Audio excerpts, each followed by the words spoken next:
Narrator, deep, calm, slightly tired voice.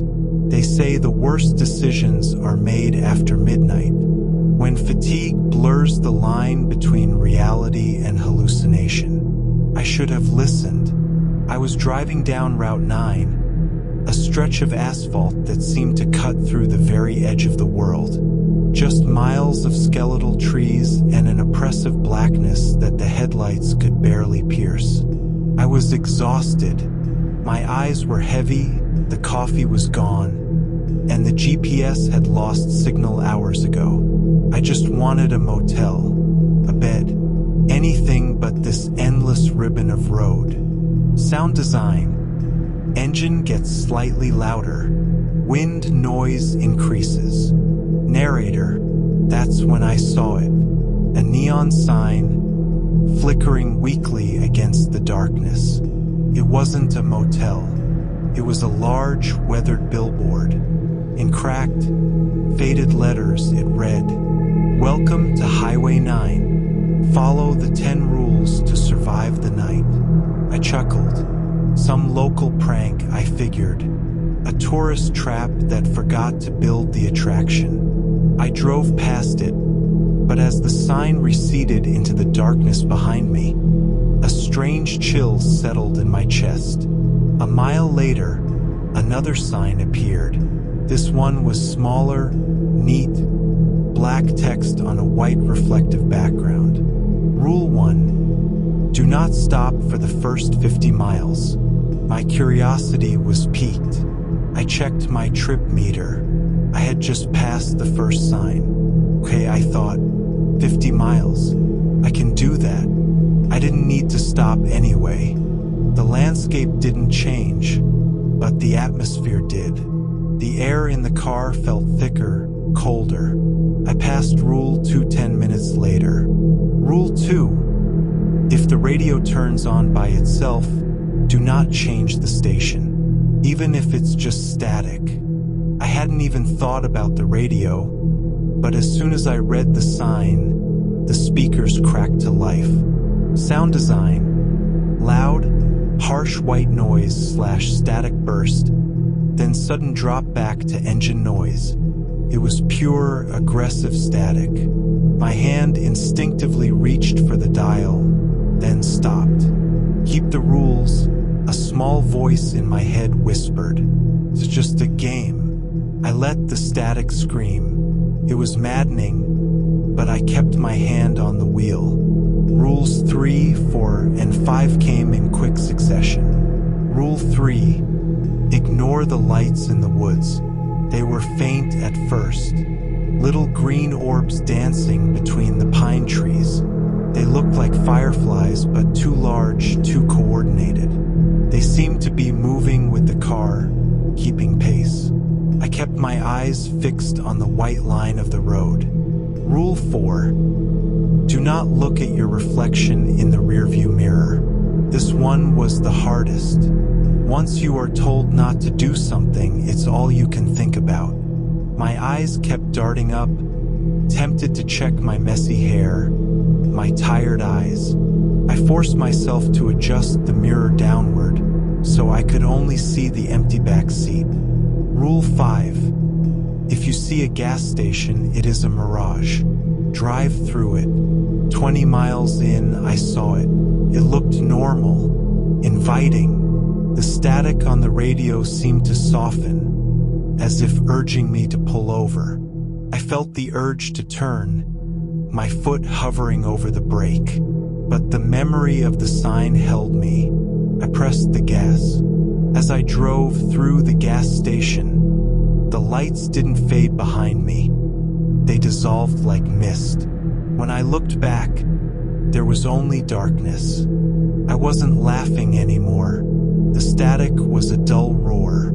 The green lights were still in the trees. My trip meter read 45 miles. 5 more miles to freedom. Then I saw Rule 6. Rule 6. At mile 48, the temperature will drop. Do not turn on the heater. Almost instantly, the air turned ice cold.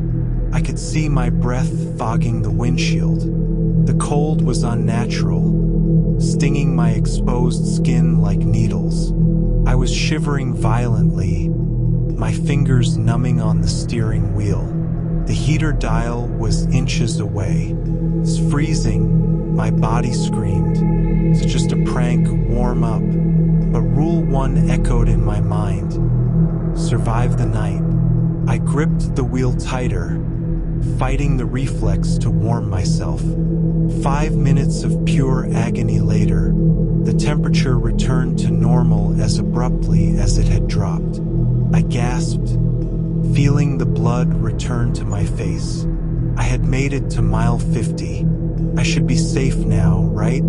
I was wrong. Rule 7 and 8 were waiting. Rule 7, you are now allowed to stop, but do not open your windows. Rule 8, if something taps on the roof, it is the wind. Do not look up. The fear was real now, physical. My chest was tight. A mile past Rule 8, I felt it. Sound design. 3 distinct, metallic taps from above the listener. Tap. Top. Top. It wasn't the wind. It was rhythmic, deliberate, finger on metal. My eyes rolled upward, fighting the rule. Look up. See what it is.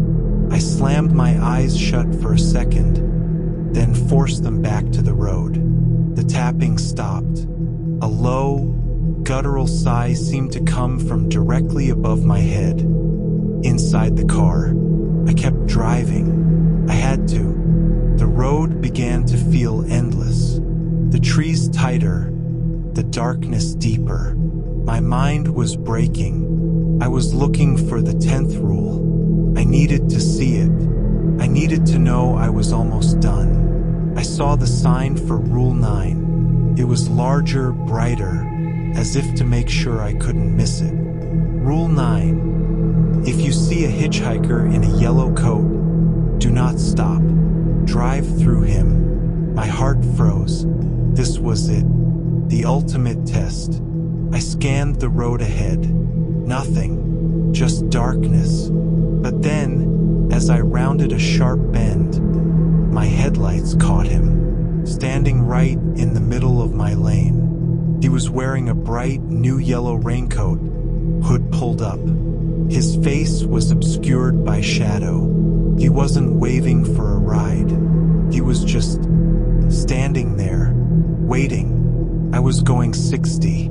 I had 2 seconds. Narrator voice rises in intensity. Rule 9, drive through him. It was a man, a real person. My morals warred with the primal rules I had spent the last hour obeying. Stop. Break. My humanity screamed. He is not real, the rules countered. He didn't move. He didn't even flinch. He just watched the car approach. At the last second, I couldn't do it. My foot slammed the brake. Sound design, screeching tires, engine revving. The car swerved violently. I missed him by inches.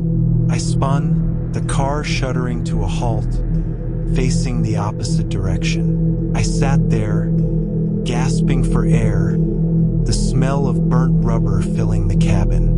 The darkness outside was total. Silence. Absolute silence. Slowly, the reality of what I had done set in. I had broken Rule 1, stopping before 50 miles had passed since my last stop. I had broken Rule 9, but where was he?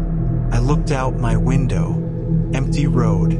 The man in yellow was gone. I looked forward, down the path I should have been driving. Empty. Then, I looked at the side of the road. Another sign was there. It was the last one. Rule 10. Rule 10 is on the back seat. My stomach dropped into an abyss. My blood turned to liquid nitrogen. The temperature in the car plummeted again. I didn't want to. Everything in me screamed, do not do it. but my eyes were already moving. My reflection, which I had avoided all night, was in the mirror again, staring back at me, eyes wide with terror.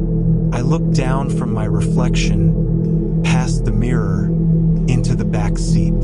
Sound design: sudden, loud, jarring, discordant orchestral strike, jump scare sound, followed by the rapid, chaotic static from Rule 2. Narrator: he wasn't on the road. He was sitting in my back seat. He was still wearing the yellow raincoat. He still had the hood up, obscuring his face. But he wasn't looking forward. He was leaning close to my ear.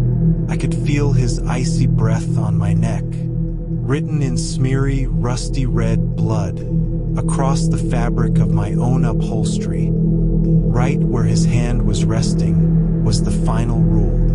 Rule 10, don't look back. I should have listened to the signs. Fade to black.